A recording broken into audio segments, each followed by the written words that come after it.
Hello বন্ধুরা, আশা করি তোমরা সবাই ভালো আছো আর আমিও ভালো আছি। চলো আজকে চলে আসলাম একটা নতুন ভিডিও নিয়ে। আর সেটা হলো আজকে লোকনাথ পুজোর সবাইকে অনেক অনেক শুভেচ্ছা।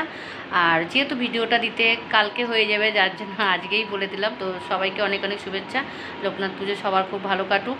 তো আমি এখনও পুজো দেওয়া আরম্ভ করিনি, এই মাত্র স্নান করে উঠেছি, সব কিছু এখন গুছাবো, তারপরে মানে পুজোতে যাব। তো চলো, ঝুমা লাইফস্টাইলে সবাইকে স্বাগত। এই যে দেখো, সব কিছু জোগাড় করে এখানে রেখেছি, এখনও ঠাকুরঘরে যাইনি। এখানে গোপালের জায়গাটা আমি গুছিয়ে টুচিয়ে রেডি করে নিয়ে তারপরে তোমাদের কাছে আমি আসছি। দেখো, গোপালের জায়গাটা পুরো পরিষ্কার হয়ে গেছে, খেতে উঠিয়ে দিয়েছি।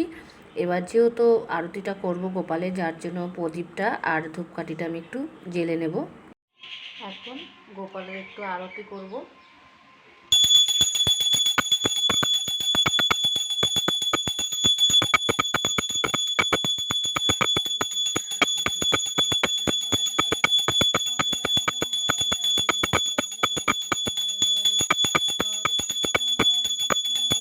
গোপালের আরতিটা একটু সময় করে করি, মানে একটু ভালো করে, যাতে গোপালেরও ভালো লাগে আমারও ভালো লাগে। তো দেখো হয়ে গেছে, এবার তোমাদের একটু ভালো করে দেখো দেখিয়ে দিচ্ছি। আমার গোপাল বসে আছে, খুব খুশি আছে। বন্ধুরা, পুজো দেওয়া হয়ে গেছে। তো চলো, কোনো রকম দিয়েছি ঘরে।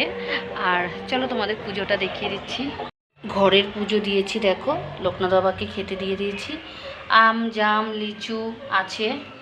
আর এই যে লোকনাথ বাবা, দেখো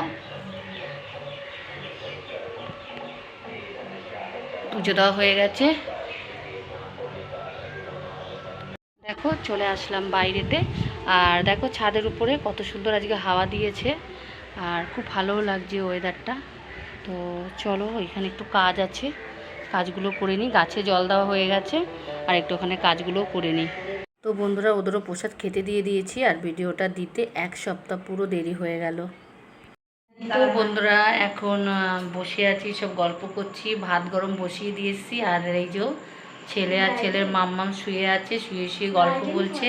তো চলো তাড়াতাড়ি করে ভাতটা গরম করে নিই, ছেলেকে আবার খেতে দিতে হবে।